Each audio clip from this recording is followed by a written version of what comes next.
Hello folks and welcome back to the channel as always. This is the first of my monthly recap videos for 2026 and we're going to be looking at January. As always we open up with the stats for the month, so let's take a look at those quickly. I managed 70 plays for the month, over 44 different games.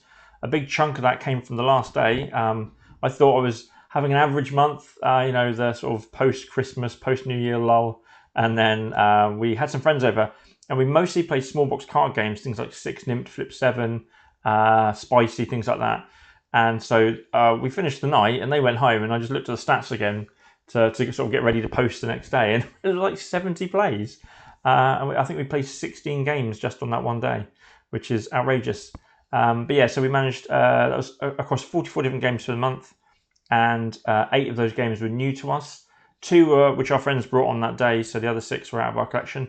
Although we did play new games from our collection of the month, but I'll get into that later because these were games that we've played in the past, other people's copies, or at conventions and stuff, and we finally got our own copies.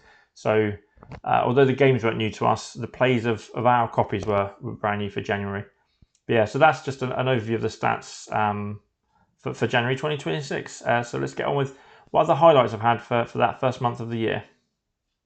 So as mentioned, a couple of the new plays for January were actually games we had already had experience with, but we enjoyed the game so much we just wanted to hunt down our own copies, and any excuse would cover that. You know, we decided to buy Wormspan for each other for our anniversary, just so we could have it in our collection. So Wormspan was one of the games we played it just before Christmas. Played my brother-in-law's copy, and I was pleasantly surprised by that one. It turned out that I actually do like that one a lot more than Wingspan. So I grabbed a copy online along with the deluxe components. The metal coins and the wooden components are absolutely gorgeous, and we got our first play of that done. There was Underwater Cities. I've been tracking this down for a very long time since our first play at GridCon in 2023. I've been wanting to get our own copy, and it was mostly out of stock in the UK. So I emailed Rio Grande, I emailed Delicious Games, but it's all come into stock now in the UK. So if you haven't had a chance to try that game out, I highly recommend it. It's a really good worker placement game. The way you play your cards, try and match the colours to get like the bonus of the card itself as well as the space you're going to. Yeah, it's a real meaty, crunchy game. And even after that, which was our second play with our own copy now, I then went and brought the expansion as well because I really want the dual layered board. So that's turned up. We haven't had a play with that yet, but I'm looking forward to playing again with some of the expansion cards and the dual layered boards. And then the final game that was the copy was new to us, but we played it a lot before, was Spicy. Now this was the only game on my top 50 last year that I didn't own. I own it now. We'll see if it pops up again on this year's top 50. But that's just such a fun bluffing game, and the cleverness of that moment where you call someone a liar and they can they can look so bad, so like they are definitely lying and you are 100% sure, but then you have to choose, are they lying about the spice or about the number? And there's nothing better than someone calling you a liar, getting the wrong one, and you just being able to grin at them because they almost had you and you got away with it and they gifted you points. Love Spicy. So yeah, really chuffed to have that in our collection, and that turned up, and a few days later was when our friends came over on the Saturday and we played it with them. I was so eager to get that to the table. But yeah, so that was a real highlight of the month, was getting these games to the table that we knew we enjoyed. We played before with other people's copies, and it was nice to finally get our own copies in the collection and get them to the table without them gathering dust over months and months.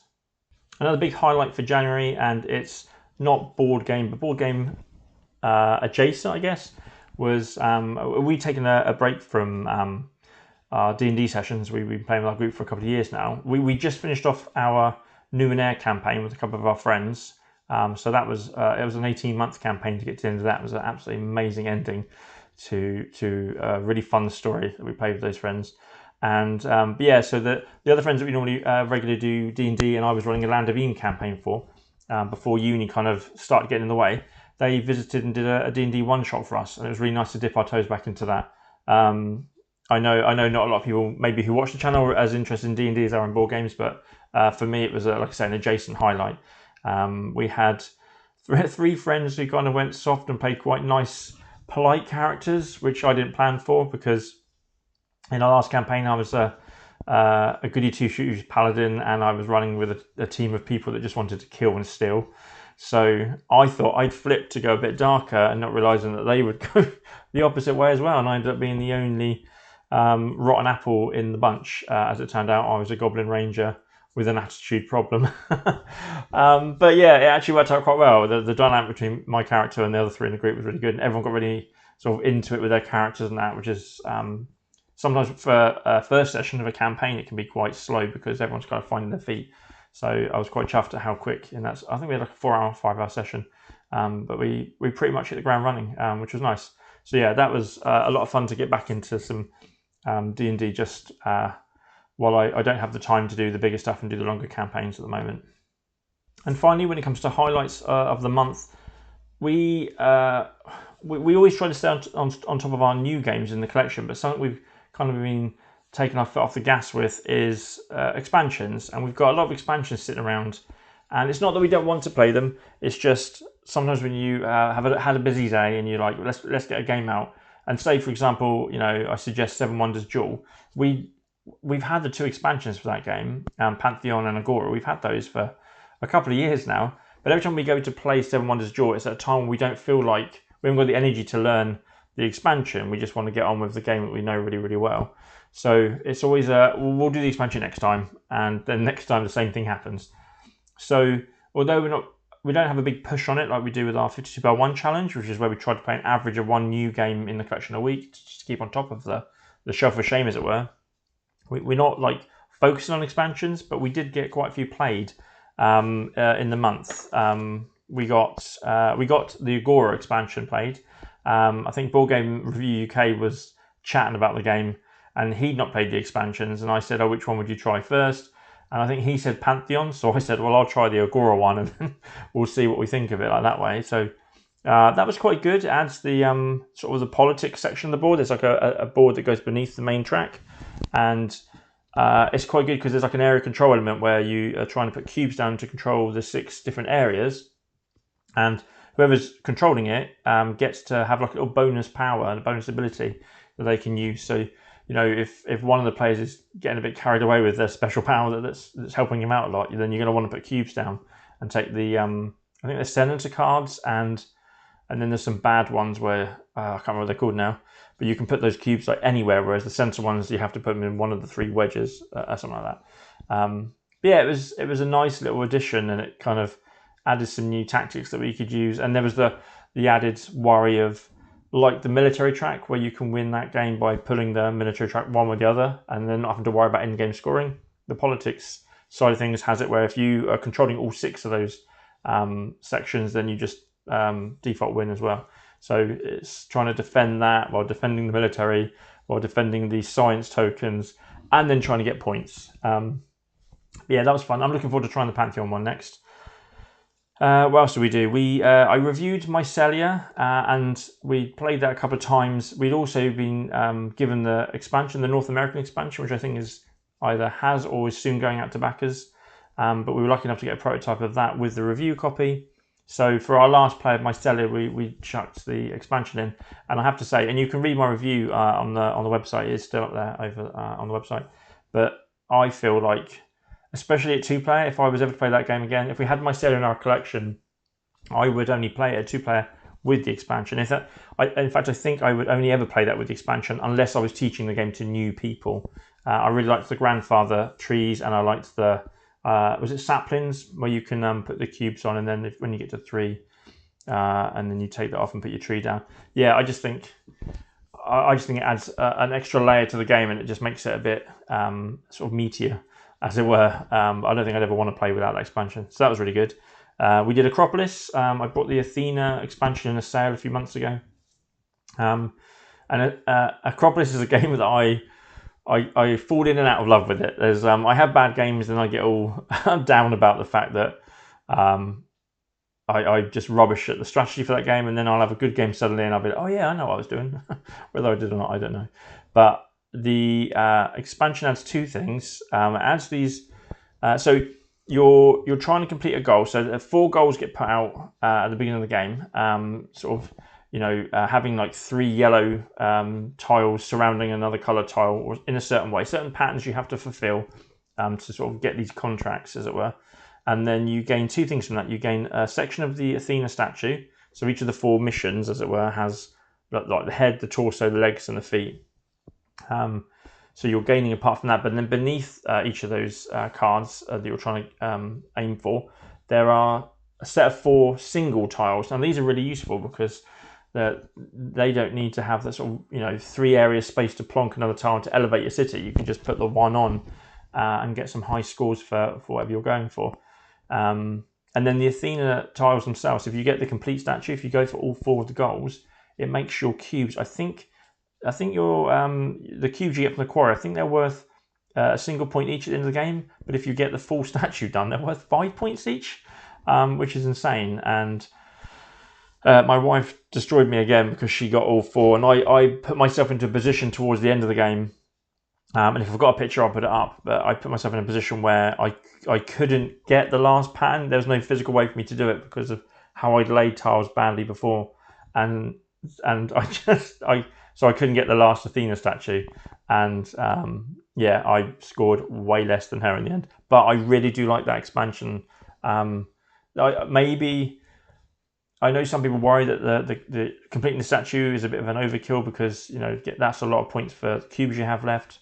But I'm guessing it's some of the mix-ups of the 4 cards, because you shuffle and there's some that are each of the color themes, and then some other like wild patterns and that. But you're going to have 4 different ones every time, and there's quite a nice selection of cards to choose from. So it won't always be easy, I think, to get the full Athena statue.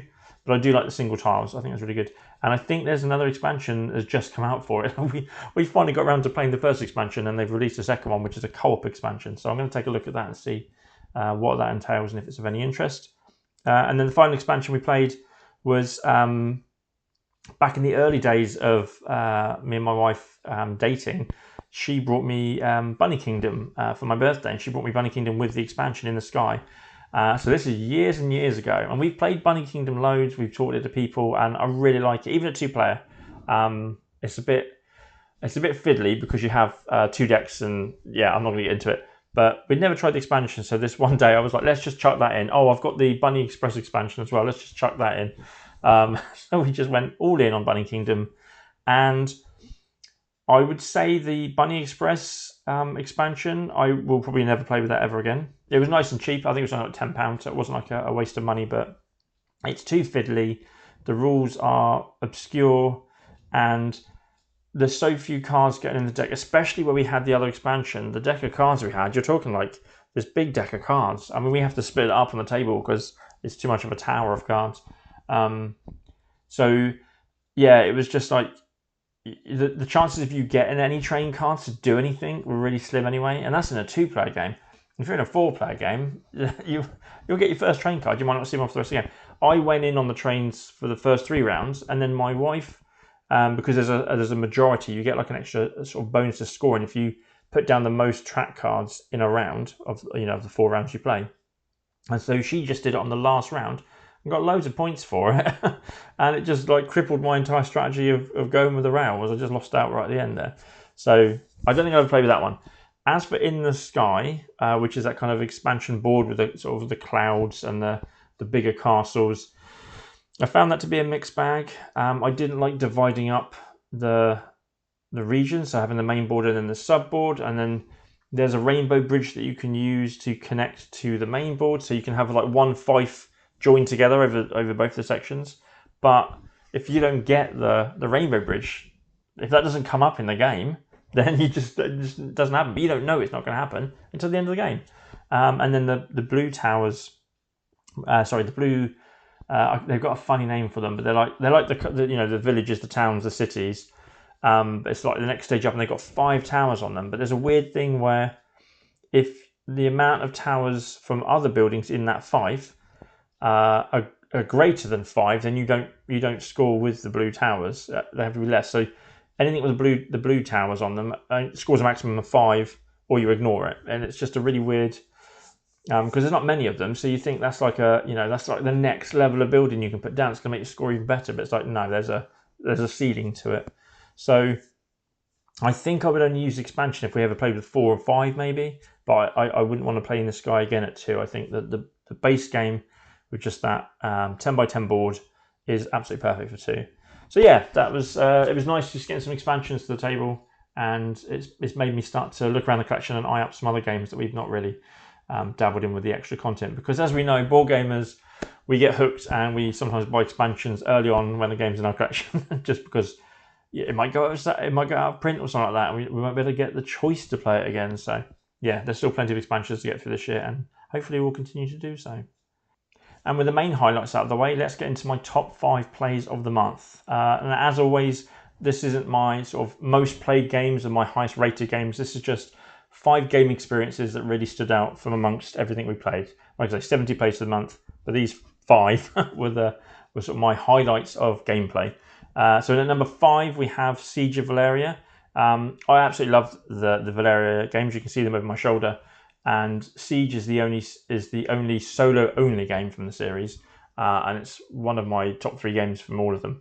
It's basically a tower defense game where you have a wall with sort of 5 columns sat ready to have the enemy creatures, the enemy monsters attacking the castle, and so they kind of drop down every round, and you've got 7 rounds to take up the siege towers that start right at the top of the army. So I think they have like 20 cards. It's 4 rows of 5. And then the siege engines start along the top, so you have 25 cards in total coming at you. And every time you take a siege tower down, another one comes in. I want to say off the top of my head, it's 11 siege towers you have to take out.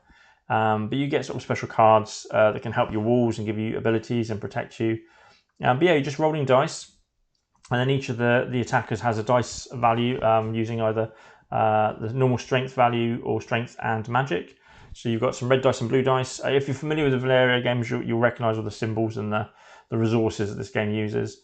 And yeah, you're just sort of like putting dice on cards on these monsters, sort of taking them out, but then you get to keep that card because they will have different abilities that you can use to modify future dice placement or gain more dice into your set and stuff like that. Yeah, and it was just nice. I haven't played it for a while. It's one of my favourite solo games of all time, so it was nice to get back onto that. And I had a win, just Lady Luck smiled upon me, and everything went right. I had a lot of the early cards were the ones where you gain strength dice, so my dice pool grew very early on, and just everything worked out for me. I was regularly rolling high numbers.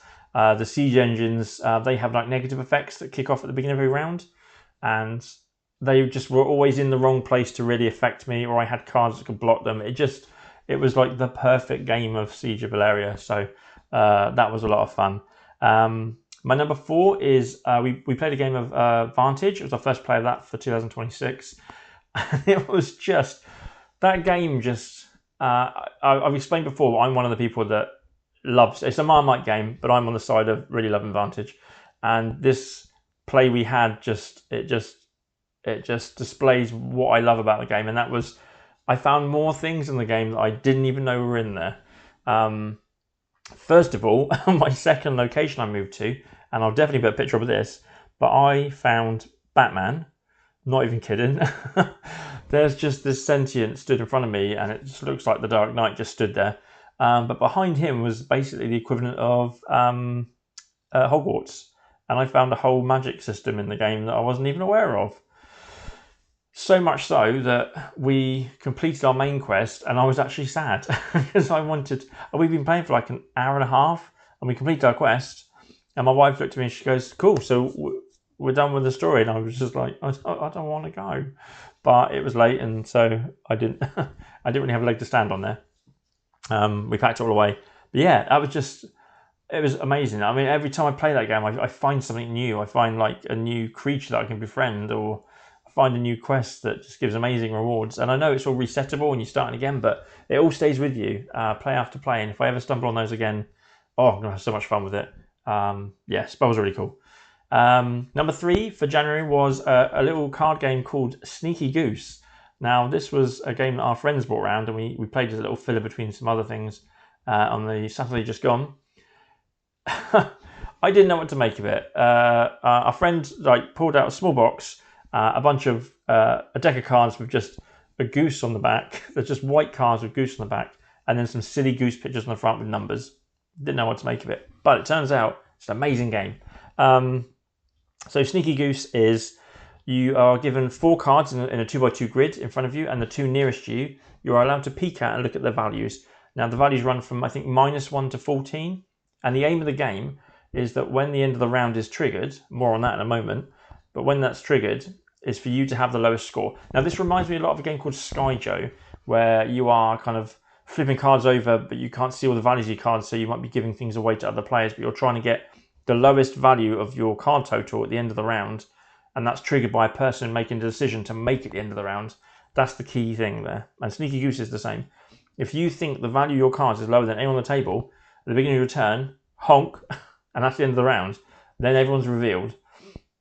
If you did have the lowest, you score the values on your cards, and everyone else scores theirs. But if you honked, and you were the lowest, and you were correct to do so, you get -10 points. Now this is a game that the lowest score wins the game. So -10 points is amazing. But if you honk and you were wrong, you get 10+ points on whatever your score of cards were. So there's this real kind of like you're trying. I say at the beginning of your turn, you draw a card, and you can either swap that with any of your 4 cards, whether it's the 2 you already know what the values are, or hopefully you remember what the values are, or the 2 you don't yet know. And if you just swap it, then the card you pick up, like Sky Joe, you pick it up blind, goes on the discard pile, whatever it was, for the next person potentially to take from it instead of drawing from the draw pile. But if you draw a card and then you decide you don't want to keep that card, some of them, especially the higher numbers, have an ability on them, and these things let you look at those cards you don't know what the values are, or swap cards with other players, or even swap your entire 2x2 grid with another player's grid. Oh, that's painful, especially when I thought I'd lost all my good cards. I was about to call honk on my next go, and then someone swapped my cards with someone else's. And I was like, oh, I was so close to winning that one. Turns out the person they swapped with had better cards than me, and I actually won that way. Anyway, I digress. Something else you can do as well is you can, at any time of the game, on any player's turn, you can say slam, and whatever the top face-up card of that discard pile, whatever number's on there, if you know where another identical number is in your grid or on anyone else's grid, and you get them to flip it, or you flip your one, and it matches, you then get rid of a card from your grid. So now you've got less cards, so the chances of you having the lowest score are improved. But yeah, so that's the gist of Sneaky Goose, and it is. We played 2 games back to back. I'm ordering a copy today. It's on Amazon. It's like less than a tenner. I highly recommend getting it if you like small box fun card games. It's so easy to teach. But yeah, you just play with 5 rounds. Who's got the lowest score at the end wins. So that was my number 3 for January. Number 2 is Earthborn Rangers. I managed to finally take the dive into that at the end of December last year, and I really wanted to get it to the table as soon as possible, but just when you come up to Christmas and New Year, there was just too much going on with. I didn't have enough time to really play. I guess I could have played it, but I just wanted to make it an occasion. I wanted, the house to myself, come out here, nice and quiet, have the space. So I managed to get it started in January instead, and yeah, it's really interesting. I love Marvel Champions. I love Arkham Horror, and this is similar, but also very different. With the open world of just like rambling around and following the past, and so your decks are always changing depending on what kind of terrain you're going through. I made a quick change early on. I didn't like the aspects I picked. It was already crippling me. I think I'm playing one character solo, so there's always going to be something you're not good at, and so if that comes up often in the game, it can be a bit of a hindrance. And I'm finding that with I can't remember what aspect I've left at level 1 now, but yeah, I'm having some actions where it's just like I'm not going to be able to do that, so I don't have the energy to give to that task. But yeah, I'm liking it. It's a bit fiddly with there are some times when I'm not sure I'm doing what's right. When I kicked off, and if you played the story, I've kicked off the quest on about day 5, I think it is, and I had to do some research online to make sure I was doing it correctly, because I wasn't quite understanding what had to be done. But this is definitely a game that I'm going to get to the end of the story, so at the end of my 30th day. And I'm playing it like I think a lot of people probably play it, is that you keep playing and then going through your deck and that, but when you decide to camp and end the day, that's when I end the session. So depending on what I'm doing, again, session could be between like 30 minutes, 90 minutes. But when I get to the end of the whole story, the end of the 30 days, or earlier if I finish it before then I think this is one I'm definitely going to teach to the wife and go through it again with her, and then I'll have the understanding of sort of these divergent moments where it gets a bit tricky with the rule sets and the plot and stuff. I'll have an understanding and hopefully be able to take us through that smooth on the second playthrough. But yeah, so far Earthborn Rangers is delivering, and I'm really enjoying it. And I might have brought the expansion stuff because we're board gamers and that's what we do. So yeah, after all that, what's my number one for the month? Well, if you watched my looking forward to 2026 video, you might have a good idea. It's Frosthaven, Go Back to the Table. I won't go into this too much because I rambled for 45 minutes in one of my recent videos about that experience and that second impression of the game. Yeah, we had a weekend free. We had some people that couldn't visit when we were hoping that they would on a Saturday, so we just set up Frosthaven Saturday morning, played 4 scenarios on the Saturday and a couple more on the Sunday before we packed it away. And yeah, like I say, you know, my thorough thoughts are in the long video. Obviously, not everyone's going to watch that, but the key points to take away were the basic Gloomhaven stuff is still amazing. I loved it. I'm able to handle the outpost stuff a bit more comfortably now because that was putting me off a lot in the first playthrough 3 years ago. But yeah, my character's not the best, but I'm going to push on through and hopefully get to unlock another one. Look forward to that. I did have a really nice message on that video from one of the guys that does the play testing for. I don't think he works for Cephalofair, but he does play testing. He did it on the 2nd edition of Gloomhaven, and he did it on the character packs that have just come out for the games. And he just says some nice things, and it was nice to have validation because I'm not in the communities. So the things I was saying that I was struggling with the game, like my character, and like the difficulty of the quests and the sort of extra rule sets you have to always remember for each scenario that's changing. It was nice that it kind of validated that there's a lot of people complaining about this apparently, and so I'm not the only one. And it was just, yeah, it was a really nice comment put on the video. But yeah, like I say, if you've got 45 minutes to spare, head on over. I'll put the link in the description below. But getting back into one of our favourite, the sequel to one of our favourite games of all time was without doubt a real highlight. And hopefully we're planning for it not to be another 3 years before we play it again. So that should be back on the table as soon as possible. But yeah, so that's my top 5 games for January 2026. Which brings us to the end of this month's video. Thank you very much, as always, for watching and listening to me ramble on about the games I've played. If you did enjoy the video, please like and subscribe to the channel so you can keep up to date with all the videos I am bringing out. We recently had a review for Lost Lumina. There was the Frosthaven video that I mentioned, and if you still haven't seen it, check out the Looking Forward to 2026 to see what I'm most excited about this year going forward. And with that said, I will see you all in the next video.